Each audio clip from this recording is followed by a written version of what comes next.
Well, hello everybody. Here we are. We got Greensboro, North Carolina from 2003, a 2.0 show up today.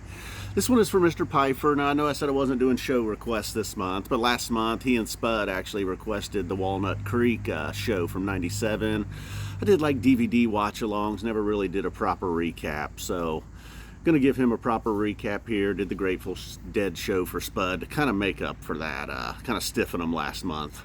Although the watch-along was something. So anyways, here we go. And I really love this show. This was a pretty easy show to burn through. And it was really like, this show's a little bit responsible for my very first video on here, too. In 03, when this show came out, it got trashed by people who didn't actually listen to it and weren't there.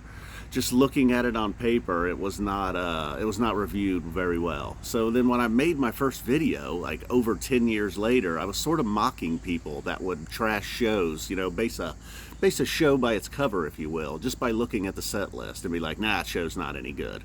And look, on paper, it had a little bit of a pedestrian start with Chalk Dust and Moma Dance, something that has certainly happened before and has happened many times since. The Sample in a Jar set closer. Mountains in the Mist and Waves probably didn't have the respect. You see that zero right in the middle of the first set. It's like, oh, well, Foam must have been horrible if they dropped into zero.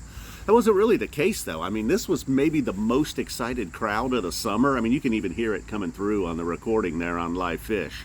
And it just kept going from the Chalk Dust Torture and the Moma Dance. I mean, the crowd was just worked into a frenzy for Lawn Boy, after the Foam. And it was a nice Foam. It wasn't a horribly played Foam. That is not the reason you got Lawn Boy Zero right in the middle of a set. And I mean, the place erupted for Lawn Boy. So then Trey was like, let's just push it, man. I mean, this place has gone wild. Let's just see if I can take some chompers out.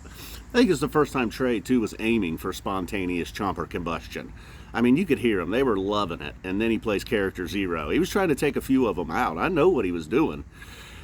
And from what I hear, he was unsuccessful. It took a while. From Lemon Wheel all the way through it, there was no cases of spontaneous chomper combustion, actually. Then we get into this nice little suite of songs, as people might want to call it. They were sweet, all right.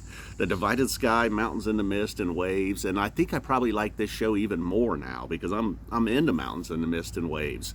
Not that I was trashing the show back then, but I definitely probably would have thought Mountains in the Mist and Waves were the weak spot. But boy, have they come along, and this wasn't bad either. It's just I came along with those songs. And then the Sample in a Jar set in there, okay.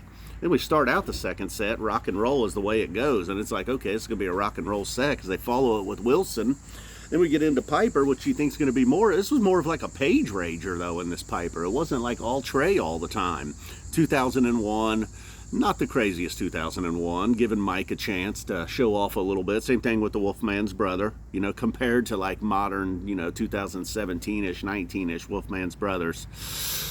This one didn't do it. And as I was listening to the show, and as good as this show was, and as much as I like 03 was like, they're definitely a better band now. Like 15, 17, 2021, like this would have not, it would have smoked this show, I feel. Not that anybody's asking, but, 03, a little bit overrated. All right, so this is the Boogie On Reggae Woman. Like I mentioned, Mike was showing off a little in 2001. He really showed off in Boogie On. Then we calmed down for Velvet Sea, and then there's Trey was playing a little ditty, both in Antelope and Wolfmans. I don't know if he was teasing something there. To me, everything sounds like Jean-Pierre, like a little bit of a play on that theme in Jean-Pierre, the Miles Davis song. So I really hear that a lot, in the Wolfmans for sure. And then they weren't even really done then, because then we got another crazy encore. The crowd did seem to calm down. I think the alcohol and pot had kicked in by the second set. People calmed down a little bit. And then the first tube seemed like that could have been it. I don't know what, they were two fairly long sets too, over an hour and 20 minutes each. I don't know if they got an early start. I don't know what it was, why we got such a long encore. But then after the first tube, you got a You Enjoy Myself, YEM. With a vocal jam, but then the vocal jam was manageable because it led into a Proud Mary, something cool. I wish they'd do something more like that more often. And then boom. So a show that was very good back then. I feel like it's slightly gotten even better.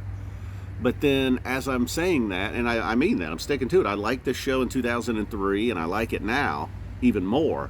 But I still think I think they're a better band now. 2015, 17, 2021. What they just did at the Sphere, I think that band would probably blow this band off the stage.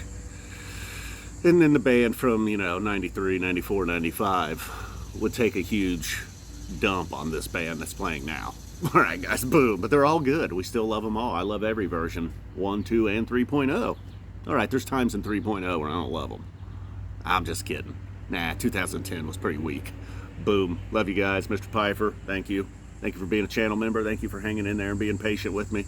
Like I said, I kind of stuffed him and Spud last month. So, you know, if you're like a member and you wanted to make a show request and I gave you the no. Gave you talk to the hand. I didn't stiff you last month, hopefully. I didn't. All right, guys, boom, we're out of here. Appreciate y'all. Happy 6th of July.